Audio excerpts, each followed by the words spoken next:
नमस्कार मित्रांनो, तुहेरी माझा मितवा या मालिकेच्या येणाऱ्या काही भागामध्ये मित्रांनो एक आता जबरदस्त असा ट्विस्ट आपल्यासमोर येणार आहे।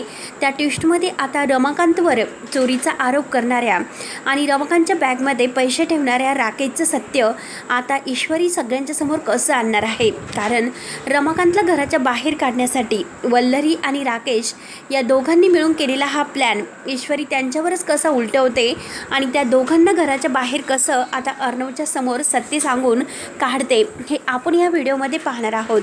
त्यासाठी मित्रांनो व्हिडिओ शेवटपर्यंत नक्की बघत राहा आणि जर तुम्ही आपल्या चॅनलवर नवीन असाल तर चॅनलला सबस्क्राईब करण्यासाठी मात्र विसरू नका।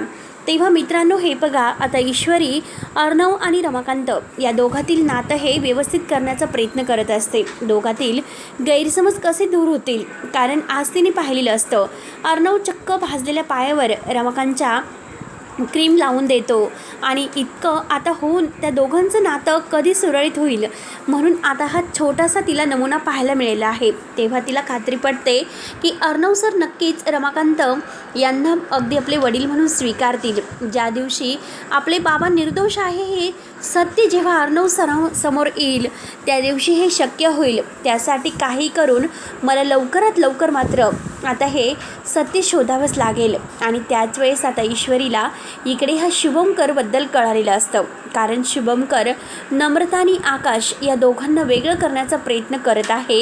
हे ईश्वरीच्या हातावरील खुनाला म्हणजे शुभमकरच्या हातावर जी खून आहे त्यामुळे मात्र तिच्या लक्षात आलेलं असतं। तेव्हा ती शुभमकरला ह्या सगळ्याचा जाब विचारायचा तिचा प्रयत्न असतो। पण त्याच वेळेस आता इकडे आता अर्णवला जो काही ह्या राकेशने कंपनीमध्ये आता 35 लाखाचा फ्रॉड केलेला आहे आणि 35 लाख रुपये त्याने चोरून आपल्या तेथे आणलेले आहेत आणि ते पैसे त्याने बेडखाली लपवलेले आहेत।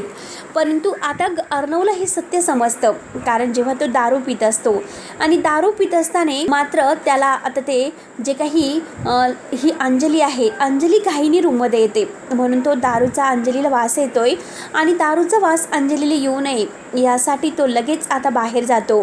पण अर्णवचं बोलणं त्याच्या कानावर पडतं। अर्णवच्या बोलणं कानावर पडल्यानंतर त्याला असं होतं की शिर्केच्या लक्षातच कसं आलं आणि त्याने हे सर्व अर्णवच्या कानावर कसे घातले याचा तर राकेशला खूप टेन्शन येते, कारण आपण इतकं सगळं काही मॅनेज केलं होतं आणि तरीसुद्धा इतका मोठा झालेला फ्रॉड अर्णवला इतक्या लवकर कळालाच कसा।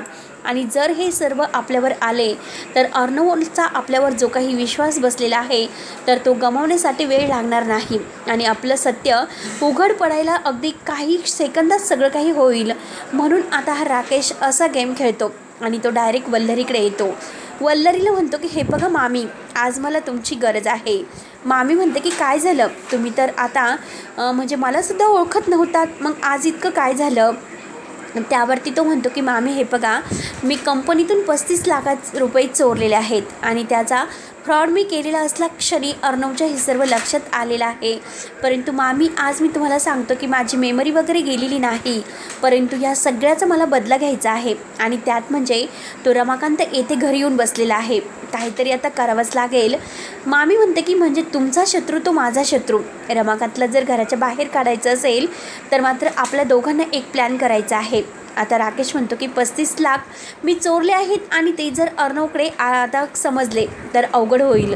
म्हणून मात्र आता मामी म्हणते की आपण एक काम करूयात, त्या रमाकांतला तर आपल्याला घराच्या बाहेर काढायचं आहे, मग आपण एक काम करू, जे पैसे तुम्ही कंपनीतून आणलेले आहेत तर ते पैसे आपण ह्या रमाकांतच्या झोळीमध्ये लपून ठेवूयात, जेणेकरून हे पैसे त्यानेच काढलेले आहेत असं आता सगळ्यांच्या समोर नाव येईल। तेव्हा राकेश म्हणतो की मामी तुम्ही एकदम तर बरोबर बोललात, परंतु हे पैसे आपल्याकडे परत कसे येतील, कारण इतक्या मेहनतीने ते पैसे मी आता इतक्या दिवसातून माझ्याकडे कमवले, पण हे पैसे लवकरात लवकर माझ्याकडे यायला हवेत। मामी म्हणते की तुम्ही कशाला काळजी करतात, मी आहे ना, मी तुम्हाला जितके पैसे लागतील तितके पैसे देईल, फक्त आज तुम्ही माझी मदत करा। आणि आत्तापर्यंत मी सगळे पुरावे मिळवलेले आहेत, त्यामुळे एकही पुरावा मी कुणाकडे शिल्लक राहून दिलेला नाही। आता फक्त हा रमाकांत, त्या रमाकांतला मी नाही सोडणार। मामी आणि राकेशचा हा प्लॅन होतो। तेव्हा राकेश घाईने ते पैसे घेऊन येतो तर रमाकांत आणि सगळेजण बाहेर असतात. रमाकांतच्या पायाला लागलेलं असतं. ईश्वरी पायाला बर्फ वगैरे लावून देत असते आणि तेवढ्यात इकडे अंजलीसुद्धा बाहेर असते.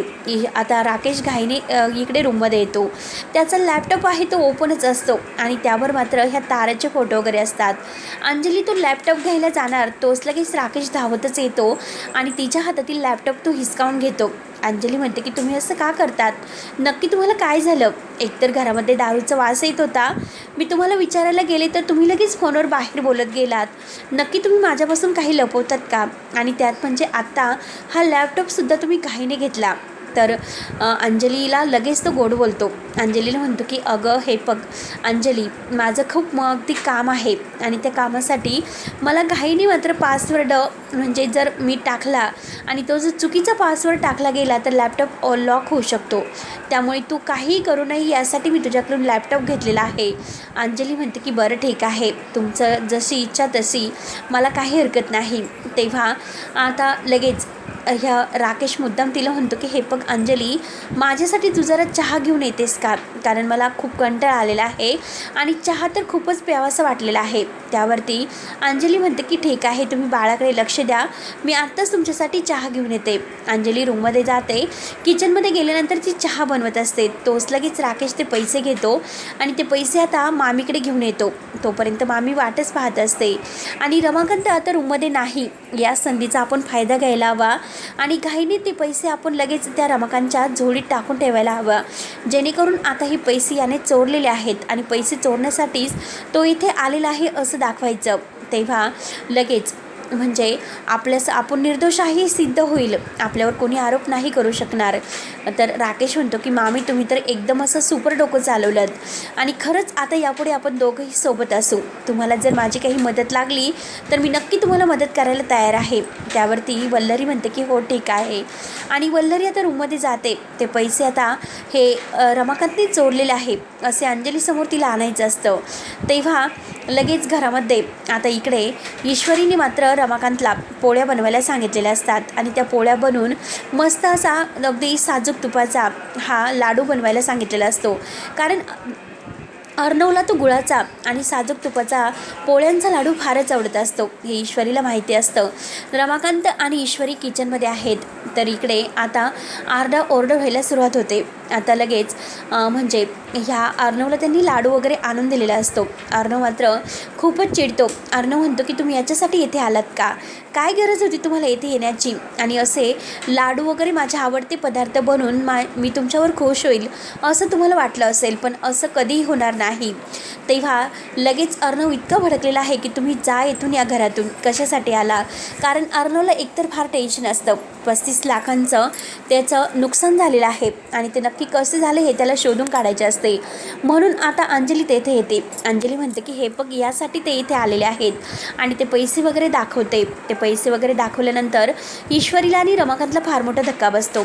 आता रमाकांत म्हणतो की माझ्या झोळीमध्ये हे पैसे आलेच कुठून, जेव्हापासून मी हे घर सोडलं तेव्हापासून मी पैसा हा महत्त्व मला कधीही नाही. मी फक्त माझ्या मुलांचे खेळणी आणि माझ्या मुलांचं प्रेमच फक्त माझ्या झोळीमध्ये ठेवतो, मी पैसा कधीही माझ्या झोळीमध्ये ठेवत नाही. वल्लरी आणि लगेच अंजली म्हणतात की हो का, मग हे पैसे तुम्ही का चोरलेत, पैशासाठीच तुम्ही येथे आलेले आहात. तेव्हा ईश्वरी पुढे येते. ईश्वरी म्हणते की काय बोलतात, आणि हे नक्की पैसे कुणाचे आहेत, हे बाबांनी कधीही चोरलेले पैसे नाही. बाबा म्हणतात की हे बघा मी देवाची शपथ घेतो, परंतु मी पैसे वगैरे काही चोरलेले नाहीत, माझ्यावर विश्वास ठेवा. आता हे ऐकल्यानंतर लगेच रमाकांत म्हणतो की ईश्वरी हे बघ मी आता या घरामध्ये राहू शकत नाही, कारण माझ्यावर भलतेच आरोप होतात. ईश्वरी म्हणते की नाही बाबा, ज्यांनी कोणी तुमच्यावर आरोप केलेले आहे तो गुन्हेगार तर लवकरच सापडेल, त्यासाठी माझ्याकडे एक भयानक प्लॅन आहे आणि त्या प्लॅननुसार मी गुन्हेगार कसं सापडते, पैसे कोणी चोरले, पैसे कुठून आलेत, हे सगळं काही सिद्ध होईल. तेव्हा लगेच अर्णव म्हणतो की माझ्या कंपनीत 35 लाखाचा घोळ झालेला आहे आणि ते 35 लाख गेले कुठे, आत्तापर्यंत सगळं काही व्यवस्थित सुरू होतं आणि लगेच आज मात्र हे झालंच कसं. ईश्वरीला राकेशचा डाऊट येतो. ईश्वरी म्हणते की नक्कीच हे पैसे राकेशने चोरलेले आहेत, दिसतो तसा राकेश दिसत नाही, आता हे सगळं कसं झालं. म्हणून ती CCTV फुटेजद्वारे आता सगळं काही चेक करायला घेते आणि त्या CCTV फुटेजमध्ये आता ते पैशांचा इतका मोठा फ्रॉड झालेला आहे हे सगळ्यांच्या लक्षात येते आणि हे सगळं राकेशने केलेलं आहे हे मात्र तारा सगळ्यांच्या समोर सिद्ध करते. कारण तारा आता ह्या ऑफिसमध्ये जॉईन झालेली आहे आणि त्याच वेळेस 35 लाखाचं जे आहे तर ते सगळं काही टार्गेट हे राकेशने तेथे कंपनीच्या प्रत्येक चेकमध्ये लिहिलेलं असतं आणि तो चेक त्याने स्वतः मिळवलेला आहे आणि ते पैसे चेकद्वारे काढून आणलेले सुद्धा घरामध्ये ठेवलेले आहेत आणि तेच पैसे त्याने रमाकांतच्या झोळीमध्ये टाकून रमाकांतवर चोरीचा आरोप केलेला आहे. परंतु ईश्वरी हे सगळं काही पुराव्यासहित सिद्ध करते. ईश्वरी म्हणते की कितीही काही झालं तरी माझा बाबावर पूर्ण विश्वास आहे. बाबा कधीही असे पैसे नाही चोरत. अंजली ताई तुमचा काहीतरी गैरसमज होतो. म्हणून ईश्वरीने आता शिरिकेंच्या मदतीने CCTV फुटेजद्वारे हे पैसे राकेशने कसे काढलेत आणि राकेश कसा बदललेला नाही हे सर्व काही आता ते सगळ्या घरामध्ये सुद्धा CCTVमध्ये चेक करते आणि त्याच वेळेस राकेशला त्याच्या हातामध्ये ती पैशांची थैली बॅग वगैरे सगळं काही दिसतं. ईश्वरी म्हणते की नक्की हे पैसे राकेशने चोरलेले आहेत आणि यामागे फक्त राकेशच आहे. परंतु घरातील कोणताही व्यक्ती जर त्यांना मदत करत असेल तर तो व्यक्ती मी लवकरात लवकर शोधून काढेल आणि तो व्यक्ती मला फक्त आता वल्लरी मामीच असू शकते आणि वल्लरी मामी असं का करू शकते तेच मला शोधून काढायचं आहे. म्हणून शेवटी ईश्वरीने आता शिर्केंच्या मदतीने एकदा 35 लाखाचा फ्रॉड करणाऱ्या राकेशचं सत्य अर्णवसमोर आणलेलं आहे आणि त्याच वेळेस अंजलीला लॅपटॉपमध्ये ह्या ताराचे फोटो तिला पाहायला मिळाले आहेत. लॅपटॉप उघडल्या क्षणी राकेशचं खरं पितळ आता अंजलीसमोर येते आणि ईश्वरीसुद्धा अंजलीला म्हणते की ताई आत्तापर्यंत तुम्ही बाबावर खूप काही आरोप केले पण एकदा तरी त्यांना बाबावरून हाक मारा. त्यांची काहीही चूक नाही. ते निर्दोष आहेत हे मी सिद्ध करून दाखवेलच. परंतु आज मात्र बाबावर जो काही चुकीचा आरोप झालेला आहे तर अर्णव सर आणि अंजली ताई तुम्ही त्यांची माफी मागायला हवी. तेव्हा अर्णव आणि अंजली चक्क बाबांची माफी मागतात आणि आता हा राकेशचं खरं रूप आल्यानंतर अर्णव आणि ईश्वरी डायरेक्ट त्या राकेशची गचंडी धरतात आणि त्याला ओढतच घराबाहेर टाकून देतात. आणि वल्लरी मामीसुद्धा आता खूपच घाबरलेली असते. कारण आज जर आपण पकडलो गेलो असतो तर अवघड झालं असतं. बरं झालं आपण थांबून घेतलं. त्या राकेशच्या नादी लागलो नाहीतर आपण यात गुंतलो असतो. तेव्हा राकेश लगेच आता तेथून पळ काढण्याचा प्रयत्न करतो परंतु पोलीस त्याच्या हातामध्ये बेड्या ठोकतात. तेव्हा आता मित्रांनो पुढे नक्की काय होणार आहे हे बघायला विसरू नका. तोपर्यंत धन्यवाद.